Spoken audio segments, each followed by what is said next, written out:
Saat keadaan sekelilingku ada di luar kemampuanku, ku berdiam diri mencarimu. Doa mengubah segala sesuatu.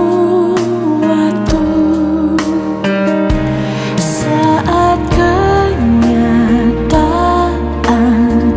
di depanku mengecewakan perasaanku. Shalom, saudaraku yang dikasihi oleh Tuhan. Sukacita ada di hati kita karena kita bisa berjumpa kembali untuk mendengarkan firman Tuhan pada hari ini, pada hari Senin di awal minggu ini.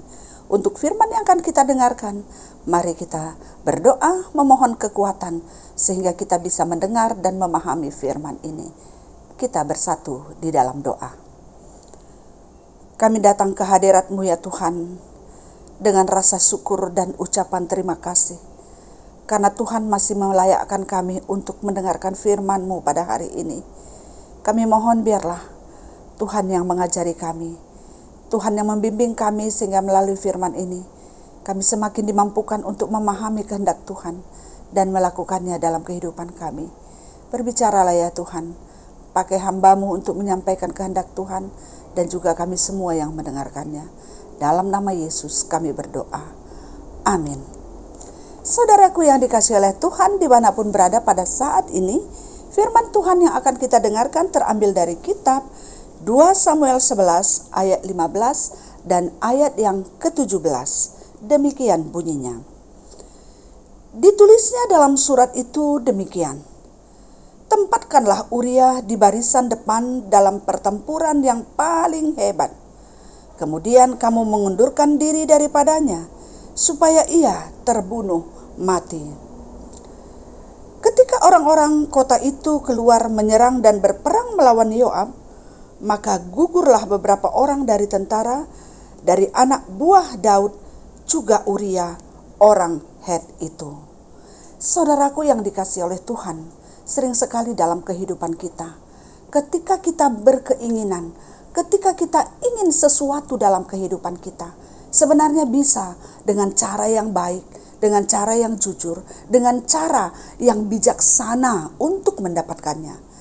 Tapi kadangkala kita melakukan kecurangan, kejahatan untuk mendapatkan apa yang kita inginkan. Mari kita belajar dari pengalaman kehidupan Raja Daud.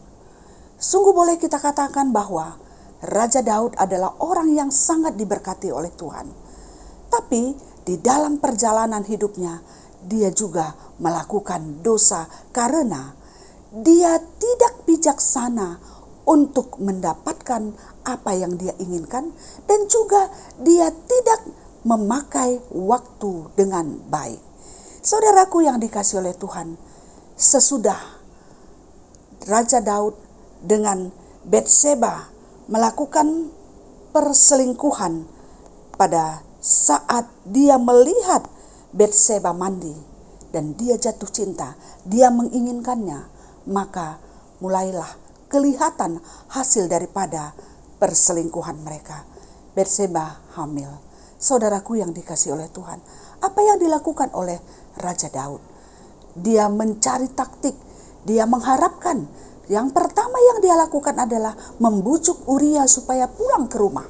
Artinya untuk menutupi perbuatan jahatnya, supaya ketika dia di rumah tentu segala kejahatan yang dia lakukan terhadap istri Uria, yaitu Batseba, boleh tertutupi. Tapi Uria yang begitu taat, Uria yang begitu setia kepada pemimpinnya, dia tidak berani pulang ke rumah karena pemimpinnya juga masih berperang. Oleh karena itu, dengan cara seperti itu, Daud tidak bisa menutupi kesalahannya terhadap Batseba. Maka cara yang kedua dia lakukan, yaitu dia menyuruh Yoab sebagai pimpinan perang, dia menulis surat supaya ditempatkan Uria di barisan depan pada pertempuran yang hebat. Uria ikut berperang atas petunjuk Joab. Dan Joab memegang teguh apa yang disuruh oleh Raja Daud. Maka pada saat itu tampaklah Uria ditempatkan di barisan depan dalam pertempuran yang paling hebat.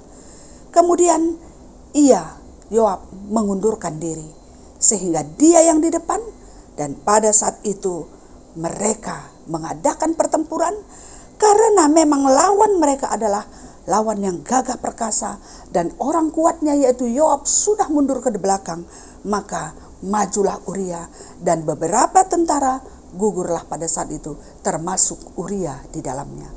Saudaraku yang dikasihi oleh Tuhan, belajar dari pengalaman kehidupan Raja Daud, kita boleh melihat bahwa dalam hidup kita ini kita juga mempunyai banyak keinginan, punya banyak harapan. Sebenarnya kalau kita lihat Daud, apa yang tidak bisa dia miliki? Apa sih yang tidak bisa dia dapatkan? Sebagai raja tidak kurang. Dia punya kuasa, dia punya uang, dia disukai, dia disegani. Sebenarnya semua dia bisa dapatkan. Tapi mengapa dia mendapatkan? Mengapa dia menginginkan istri orang lain, istri panglimanya yang begitu setia kepadanya? Mengapa dia melakukan hal itu? Padahal secantik apapun, boleh kita katakan bukanlah Batseba yang paling cantik. Masih ada yang lebih dari Batseba di tanah Israel pada waktu itu, yang masih sendiri, belum berumah tangga. Tapi mengapa harus Batseba? Nah, saudaraku yang dikasihi oleh Tuhan, pada saat melakukan ini terlihat bahwa Daud tidak berhikmat dalam kehidupannya, memakai waktunya dan untuk memelihara keinginannya, untuk memenuhi keinginannya. Saudaraku yang dikasihi oleh Tuhan, marilah kita pakaikan kehidupan kita. Tidak salah berkeinginan, tidak salah punya harapan, tapi kita harus memegang bagaimana kita menginginkan sesuatu dan berjuang untuk mendapatkan sesuatu dengan berhikmat. Dalam kehidupan kita bisa saja untuk mendapatkan itu ada plan A, ada plan B, ada plan C dan sebagainya. Sebelum kita melakukannya, kita harus mengevaluasi. Apakah untuk memenuhi keinginan kita ada yang menjadi korban? Apakah untuk memenuhi apa yang kita harapkan ada yang menjadi korban? Kalau ada, berhentilah. Karena 1001 macam Tuhan bisa memberikan apa yang kita harapkan dan yang kita inginkan. Yang penting kita garis bawahi adalah jangan pernah mengorbankan orang lain untuk mendapatkan keinginan kita. Dan mari kita pakaikan setiap waktu, kita mohon dalam keinginan dan harapan kita hikmat yang datangnya dari Tuhan. Sehingga hidup kita semakin berarti, hidup kita semakin bermakna, kita akan mendapat ketenangan di dalam kehidupan kita. Demikianlah firman yang kita dengarkan pada hari ini. Biarlah melalui firman ini kita semakin dimampukan untuk merasakan bagaimana besarnya berkat kasih sayang Tuhan dalam kehidupan kita. Kita berdoa. Kami bersyukur untuk firman yang sudah kami dengarkan ya Tuhan. Melalui firman ini kami belajar bagaimana kami berkeinginan, bagaimana kami mempunyai harapan dalam hidup kami. Dan Tuhan mengajak kami untuk berhikmat di dalam berkeinginan dan untuk mendapatkan keinginan itu. Jangan biarkan kami Tuhan mengorbankan orang lain untuk mendapatkan apa yang kami harapkan. Tapi biarlah kasih sayang Tuhan, perhatian Tuhan, kebijaksanaan yang datangnya dari Tuhan menjadi kekuatan dan andalan kami. Sehingga kami tidak melakukan dosa, kami tidak terjerumus di dalam dosa karena apa yang kami inginkan. Terima kasih ya Tuhan, bimbing kami untuk selalu melihat apa kehendak Tuhan dalam hidup kami. Dan pada saat ini juga kami berdoa, mungkin ada saudara-saudara kami yang dalam keadaan sakit, ya Tuhan, sakit di dalam fisiknya maupun sakit di dalam hatinya. Kami percaya Tuhan adalah pembentuk fisik kami dan juga hati kami. Tuhan bisa mengubah penderitaan menjadi sukacita. Tuhan bisa mengubah sesuatu yang ada tubuh kami yang sakit menjadi sehat, yang lumpuh, yang bisa bergerak kembali. Mari Tuhan, jamah tubuh semua saudara kami yang pada saat ini sedang sakit, supaya mereka mendapatkan kesehatan, dan kuatkan hatinya untuk boleh selalu berharap kepada Tuhan.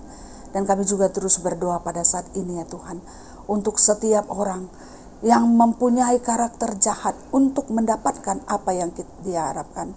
Tuhan mengubah mereka, Tuhan mengubah hatinya sehingga mereka mendapatkan kebaikan, mereka melakukan kebaikan, mereka bisa adil dan tidak mengorbankan orang lain untuk mendapatkan apa yang dia kehendaki. Dan juga kami berdoa ya Tuhan, untuk setiap orang yang pada saat ini, terkhusus anak-anak kami yang sedang berjuang di dalam masa depannya, terkhusus dalam pendidikannya, yang pada saat ini melalui daring. Tentu ini sesuatu yang baru bagi anak-anak kami. Untuk itu kami mohon ya Tuhan, kuatkan mereka, beri semangat kepada mereka, dan tambahkan kepintarannya. Dan juga kami berdoa untuk anak-anak kami yang berjuang untuk mendapatkan pekerjaannya. Tuhan memberkati mereka. Yang berjuang juga untuk mendapatkan teman hidupnya. Tuhan mempersatukan, Tuhan mempertemukan mereka semua dengan teman yang cocok. Terima kasih ya Tuhan. Dan kami juga berdoa pada saat ini untuk keluarga-keluarga yang masih menantikan anak untuk dia kasihi, dia bimbing dan dia perhatikan dalam keluarganya. Tuhan berkenan memberikannya kepada mereka. Terima kasih ya Tuhan. Kami percaya tidak ada yang mustahil bagi Tuhan, dan di dalam Tuhan segala sesuatu akan indah pada waktunya. Inilah harapan dan doa kami. Kami sampaikan di dalam nama Yesus Kristus, Tuhan dan Juru Selamat kami. Amin. Demikianlah firman Tuhan yang kita dengarkan pada hari ini, saudaraku yang dikasihi oleh Tuhan. Kiranya damai sejahtera yang datangnya dari Tuhan, yang melampaui akal dan pikiranmu, akan menyertai kamu dari sekarang sampai selama-lamanya. Amin. Salam sehat, tetap semangat. Tuhan senantiasa memberkati kita. Amin.